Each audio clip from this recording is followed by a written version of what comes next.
managed to get on stage here today. Now, on your behalf, we have picked up certain topics which we believe might be of interest to all of you, and that is something which the panel will be addressing here. I would take this opportunity to invite the Padam Shri Dr. Sanjay Dande to join us on stage.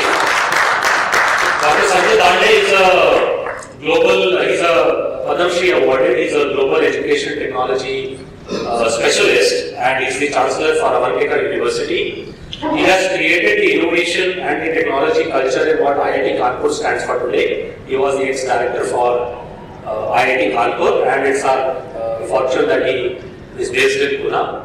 I would invite Dr. Harish Chaudhary, who joins us from IIT Delhi, leading their Management Studies Division. And he has been an authority very regularly in the education technology space, focusing a lot of technology in the school ecosystem. I would welcome Abhishek, who's come all the way from Bangalore, like Dr. Harish has come from Delhi. Abhishek is he's leading a venture called A-Start, if you would have heard about it. It's a venture of Kalani. And if you go to his LinkedIn profile, he says 2x entrepreneur. So it's more than his blood, oxygen and water, everything talks about entrepreneurship and technology score. I'll invite Navpreet again on stage to look at the discussions on facilitations by the government. Raman, I would invite him to join the panel and take the thoughts forward in terms of, you have the not put one? You just put one chair for the discussion. And the whole program will be moderated by Manish Upadhyay, whom I introduced earlier. So Manish has been running education technology for almost 20-25 years. He runs a company called Liquid, and it's a company which is funded by SoftBank, and again he spent half of his time in Pune and rest of his time around the country and around the world. And I'm sure it's in safe hands, and you all will be a wonderful audience. Thank you for your time.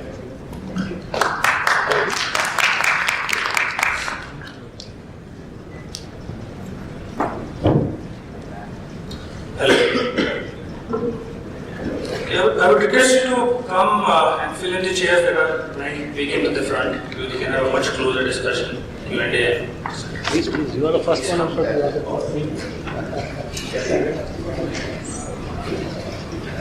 Okay, so the topic of today's discussion is EdTech relevant and what's the future of EdTech? So I will first begin with, and I think the format of the discussion will be it's a hour-long panel. And we'll have a series of 4 or 5 rounds of questions. So I would request each panelist to spend 3 minutes in one question. Keep it we have a very interesting panel. So we have a mix of, and I love that kind of a mix. So we have a mix of people from technicians, so Dr. Dande, Harish, and we have a young entrepreneur who is doing into the corporate space. Obviously, Kalani Capital, Abhishek. So I think the maximum question might come this way. Right? And obviously, government being represented by Preet. Right? So my first question to the panel is, given that there has been a huge amount of discussion about whether our education system is broken, and there are a whole lot of problems around education. So by putting in technology, are we amplifying the problem or are we solving it? So I would request Dr. Dande to first and especially focus on the vertical of higher ed, because that's where you're doing a lot of work on, and respond on is EdTech relevant for the higher ed space in India? I guess I will use you. So higher education is in crisis in this country in some sense. There are many reports. In fact, today itself there is a report in Times of India which says that 60% of the Indian engineering graduates are not getting jobs. There is an ASCOM report which long back which said that only 20 or 25% students are employable in some sense.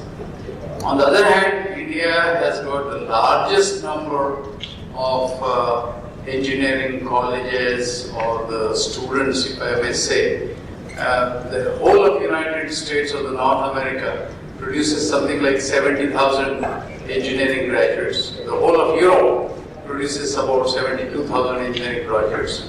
India produces something like 700,000 or even more engineering graduates. But the question is that the standards are very poor and therefore the quality has been extremely substandard. Now, there are the challenges I would say is that more students and less teachers. More students and less quality institutions. More students and less jobs. More students and less skills that we have. We have more students but lesser scholarship among the students. The only thing that I can say is more students and more exams that are happening. And in terms of technology, I would say that the intervention of technology in higher education is not a new thing actually. It has been there for the last about 75 years. In fact, the first wave of intervention of technology was what we call it as the kunjis or the guides. If you see that in order to get better marks or in order to solve some problems, the students will use these books full of many mistakes, but still they are very popular. The second one is tuitions. You will find that complementing the regular education, a market came along which is like the tuitions. And the third wave is we have got these coaching centers. It's called as coaching mandis in Kota and many other cities like Hyderabad. Then came radio and everybody thought education is going to change. Education didn't change. Then came television and everybody thought that education is going to change. Education didn't change. Now we have got the third intervention, which is in terms of internet, wireless technology, mobile technology, and bidirectional connectivity. So it is very strongly felt that this intervention is going to change education and is going to help education. So it is hopeful that we have got now this 3E phenomenon. I would call it as education, problems of education, which is opportunities. The third one is the entrepreneurs who are interested in using these opportunities.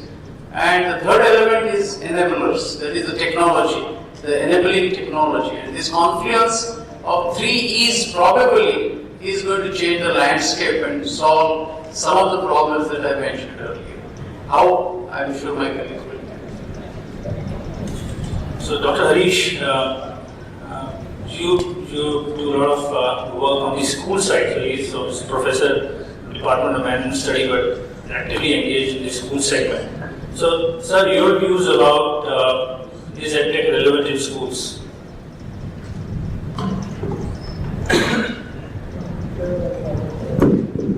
Fine. I'll take the first question also. The first question is our education system broken? And the second one, I'll come to it because I prepared for the first one. No, I don't think it's broken because it doesn't exist. And with the permission of the chair, I'll take a minute or two as to why is it that I teach at IIT, but I talk about schools. I teach at IIT because that's the job I got. Simple. I didn't leave it because it was a great job, it was a great job. I'm not as, if I say, qualified or researched, though I'm a student of IIT Kanpur. I did my BTech there, but I don't have that kind of research aptitude as Sir has, Professor Dhan, and many of my illustrious colleagues. But I had an issue some time back, and my issue was that I started feeling, after about 15 years of teaching at IIT, that these students don't need to be taught. As a matter of fact, they do extremely well in spite of our teaching. And who are the students who need help? So I figured out that students who get something like 55 to 75, 80% marks in class 12, if they get some support and guidance at their college level, they'll do well in life. And if they land up at the university canteen, or for that matter, I'm sure there are similar ones here, and spend 3 years allegedly enrolled in some program which they don't visit, then they fall down under. So I went up to my director and I said, sir, मुझे IT का director कोई बनाएगा नहीं. But I have an offer to be a director of a private business school and engineering college. And I went to Dehradun as director of IMS and DIT, which are both universities now. Because that's the community we had. And I gave up in 2 years. In 2 years, I found myself totally incapable and incompetent to teach them. And I figured out that India has no unemployment. We have a vast army of unemployed people. We call it the digital dividend or demographic dividend, digital divide down. And I look back, why is it that they are so unteachable? And I look backwards. Higher education cannot perform unless school education performs. And IITs or IIMs are no indicator of the higher education sector of India. And I went backwards. And what I found is that the student in class 12 doesn't understand integral calculus because in 9th they didn't understand differential. In 7th they didn't understand quadratic equations. In 5th they didn't understand linear equation. And in class 3 he didn't understand division. And I kept going backwards. I worked with schools, I spent some time with them. And what I also figured out is that we have two distinct aspects of education industry. One is called learning, the other is called certification. The learning industry is virtually non-existent. So, sir talked about technology in education, but there's another segment that I see very large, that is called the cheating industry, copying industry, getting marks increase industry, a whole lot of entrepreneurship in that area.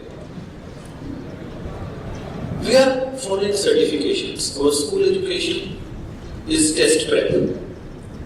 Our children are not learning because they were not designed for learning. So when I look back at the pedagogy, I look back at the syllabus, I look back at the content, I look back at the classroom management systems, I can say with confidence that out of 17.1 lakh schools in India, 16.1 lakh have nothing to do with learning. I was talking to a government officer since now it is on my side. In one district, and I won't name it, the district education officer told me, sir, I have 37 schools which have teachers and no students. I have 59 schools which have students and no teacher within the district. So I said, why don't you swap them? He says, one use of this. If I swap them, first MP who lost the elections comes, then an MLA who has won the election comes, then the Sarpanch comes, then somebody else comes, then I get transferred. The school stay there. That's said and done. We need to fix it. Higher education. And I'm not at liberty to give the names because I'm told that these stories should be given names only 5 to 10 years after it's happened. But very senior functionary, with due respect, the rank of a director, vice chancellor, we did a conference in Delhi on school education in IIT Delhi. And then one of the participants got excited, he was a school principal, he said, sir, hamare yahan kijiye, I will speak to so and so to give a space. He went up to this dignitary and he said, I want to do a workshop on education. It's engineering college. And this gentleman said, we are not in education, we are into engineering. So, I'll let you know the name after a few years after the gentleman retires. There is no connect between school education and higher education. But the problem to me lies at the school level. Leave out the institutes like IITs or IIMs who are skimming from the top. 2. Is EdTech important? Simple answer. Critical. Very important. Can we fix it? Thanks. Thank you. Raman, so you work with the corporates, right? And EdTech has a surprisingly different name in corporates. It's called e-learning for some reason, right? So there are multiple names to EdTech. So, in your experience, is EdTech e-learning relevant to the corporate segment? And you've also sold to schools and colleges in the past, so if you can also compare the two. Yeah, I think, like I mentioned in my slideshow as well, I think industries, of course, when we talk about the conventional industries, about the manufacturing, construction, in oil and gas, petrochem. Many of the established companies have procedures and systems in place for employee learning. But when you actually look at the population of that system down to the actual average operator slash engineer slash employee, and whether they actually learn out of the systems and all the procedures which are in place, and whether one part is the learning part and then the other is the implementing part, there's a massive divide and a gulf. We did a lot of research into that as well to get data and prove and tell the companies that yes, you have a system. It may have 500,000 course modules for your employees, but is even one single one of them being used by one of your employees? And quite frankly, the results were shocking even for the companies.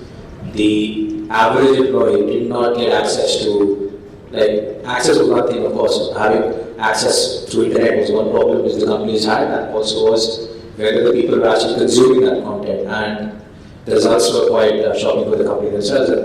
And of course, the companies then believe and they say that it is very much required from a compliance standpoint, that's why they have it in the first place.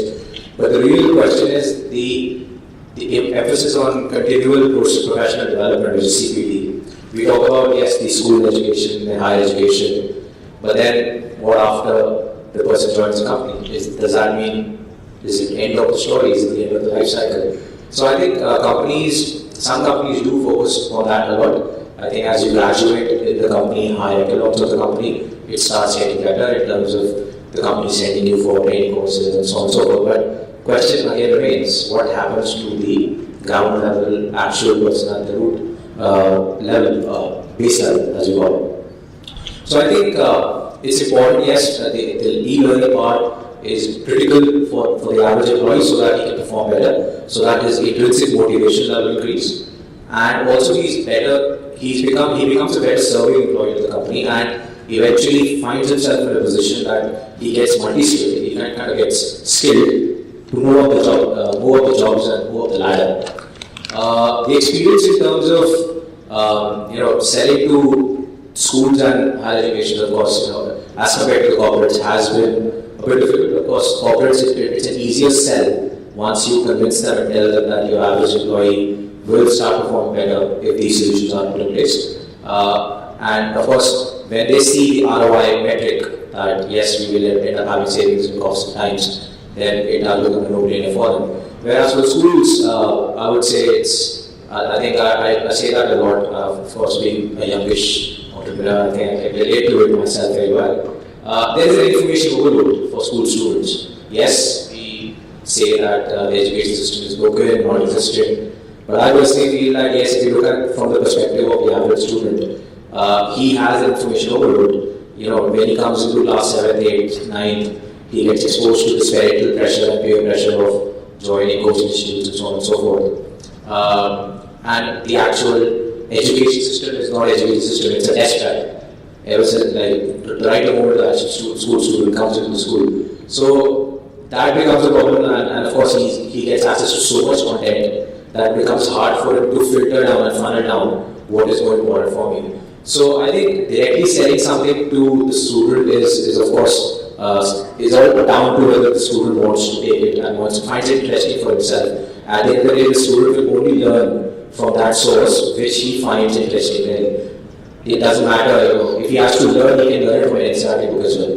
So I think that perspective, overselling it to school authorities becomes a difficult task as well. In the case of higher education, engineering courses, engineering institutes, I think it's pretty shocking in terms of the awareness levels of the people who run these institutions. I think we know for a fact that the access problem is a big problem. How many students in engineering courses get access to internships so that they can practically learn the skills which they have learned in engineering? And there's a divide there, of course. So I think the solutions which we develop, of course, they have a relevance in these areas. They solve a pain point. They're not something which is a good to have kind of. It becomes a must have, because when you tell a student that you will get access to practically doing things yourselves which you will probably never get, it becomes a no-brainer really. So I think I personally feel that selling is not really a challenge unless you really are hitting a pain area for this various market segments. Thanks. Abhishek. So the verticals that are there, your favorite verticals, I think your community's favorite vertical. So where is EdTech sitting there? Are you seeing relevant EdTech companies, or do you think this segment is still at an early stage? It's not an easy answer, and but a couple of things that really excite us is the sector is really big, and when we look at when we say we want to fund a company, we want to see if you're really addressing a big pain point. And when you look at the pain point, we say, a person needs, and Naresh was telling us that he needs roti, kapda, and makan. And to add to that, he also needs padhai. So if everyone wants to learn, and education is an integral part of his growth of his life cycle, it's a huge pain point. But I like to break this into two parts. One part will be education. Is that important? So I think that's the answer to that is yes. And the second part is, how can we make that interesting? How can we make that more outcome oriented? How can we create an impact through education? I think these are the answers that we want.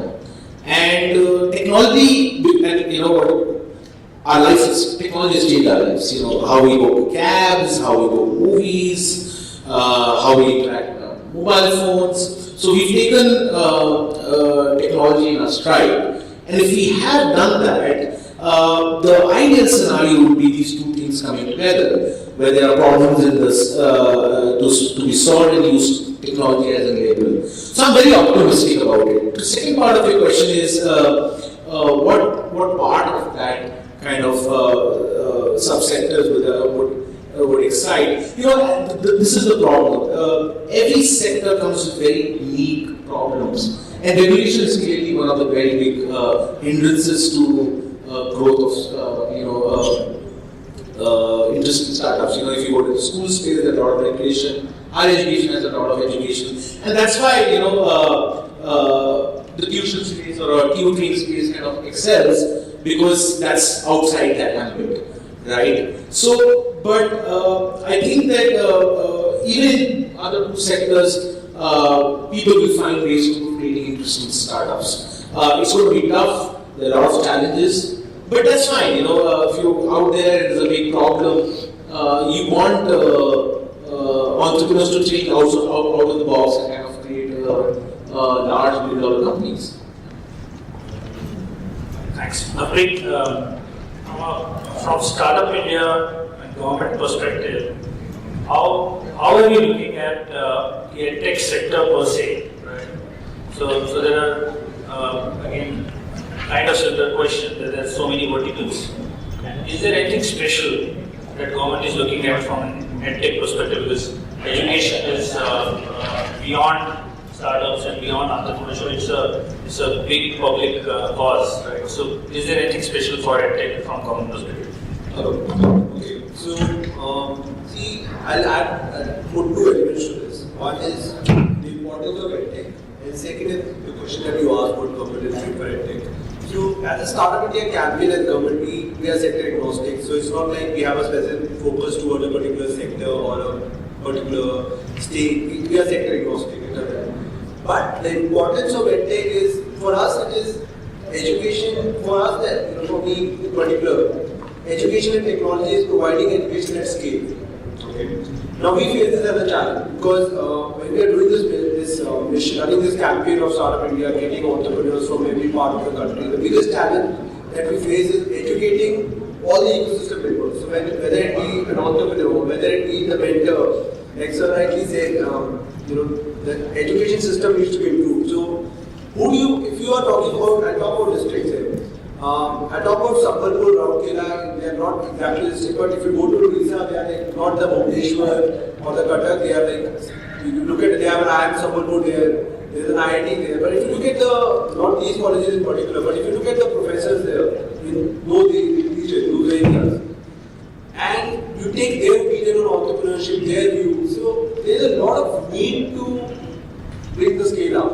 Okay? and you look at the mentors here, the educationists here in Delhi, Bombay, and global universities, the levels, there's a huge difference. They're looking really similar. So, one of the agenda that we have is how do we bring them at par? How do we train the trainer? How do we train the mentor in terms of what kind of mentoring to provide? And that's where we came up with this upgrade module, that's not particularly for mentors but for startups, wherein we can educate the entrepreneurs in every part of the country at scale. So that's our EdTech angle that we have, and providing education, training at scale to all the ecosystem members of the community. So Dr. Ranjit, if you can share your examples, what do you think is working in the higher space in the EdTech domain? Any good examples that one can look at globally, in India, anywhere? I guess there are several interventions which are now showing very strong promise around the world. As a matter of fact, the Khan Academy.org or the Salman Khan's work and his famous book of One Teacher and 1 Billion Students clearly shows that there is a potential for such a technological intervention. And all the schools in the state of California have made it mandatory for students to go through the SalmanKhan.org exercises. So in some sense, complementing the existing education system through these EdTech solutions is probably the way forward. It's not going to replace the education system, but it is going to complement it in a more effective manner. Similarly, you will find that there are now classes, there are teachers from very famous universities who are giving lectures to the Indian students in different parts of the states that we have mentioned. The government of India has already launched the Saksham platform, Swayam platform, which is for the MOOCs, for instance, which is also going to be a very important platform. The IITs created the NPTEL depository of lectures, which again many students are looking into it. These are some of the sprouts which I can say are showing very, very positive optimism. To me, the important part is that a lot of efforts are required to develop solutions, number one. Number two is, I would like to have these solutions go directly to the students. In education, unfortunately, there are too many regulators, officials, and Babudo is too much. And sometimes it gets killed, and the entrepreneurs have no patience to go through that. So the best thing right now is that the students are very technology savvy. Most of the younger people are very technology savvy. And the best thing is, if the solution is convincing, if the solution is useful, I'm sure it will go like a wildfire for the students. Some of them are already happening in some sense. According to me, the story that comes to my mind is, here is a pond, here is a horse, but the horse is not drinking the water out of the pond. And that sometimes happens in education, that you have a lot of solutions, but the problems are such that some of the solutions don't fly the way it should fly. Hopefully the changes that have happened in technology now are likely to change the landscape of education. And some very good positive signs are there, as I said, the Khan Academy or for that matter the NPTEL in India are showing good signs. So Dr. Harish, your take on schools, where are you seeing EdTech making an impact in whatever form today? I was suspecting that from Anish. Can you hear me, Malak? There are many experiments, and if I may say,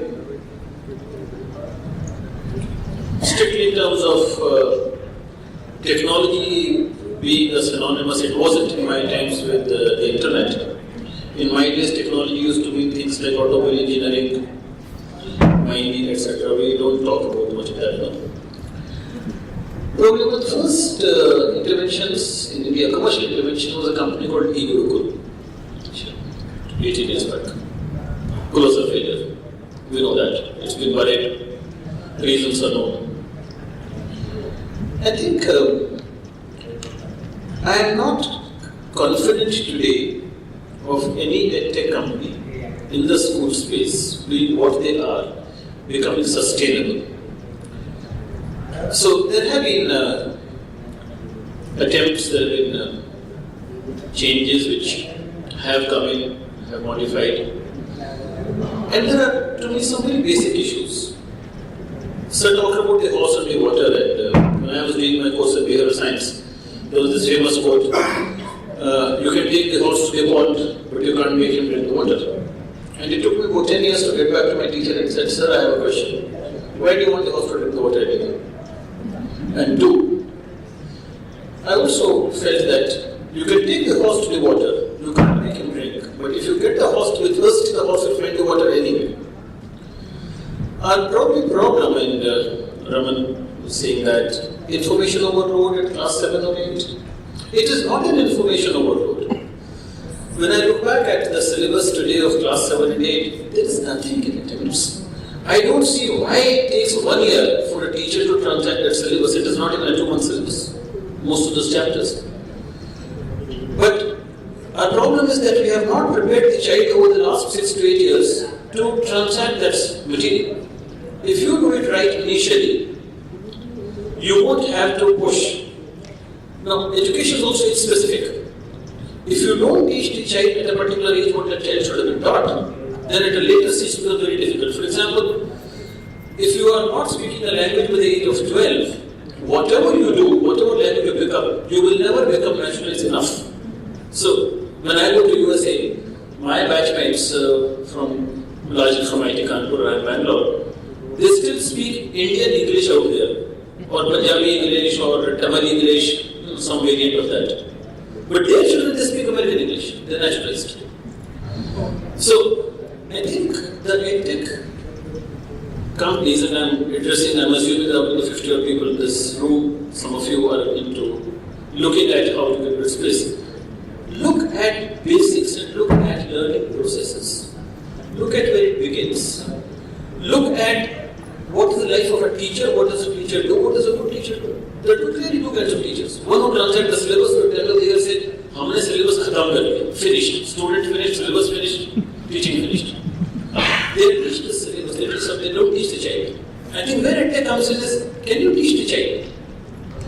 And two, also to understand what does it take to get the horse to be thirsty, the child to be inquisitive. Good teachers make the student think. Learning does not happen by information. It happens by thinking. इसको हिंदी में हम कहते हैं चिंतन, मनन, स्मरण. You have to go through those steps. Unless you question. So we have got into, here's the problem, here's the answer, now memorize it. Can you get the child to think? So if we start from those basics and build EdTech around the basics and build from there, go right up to, if I say, higher education, also with it, we probably have a future. Sustainability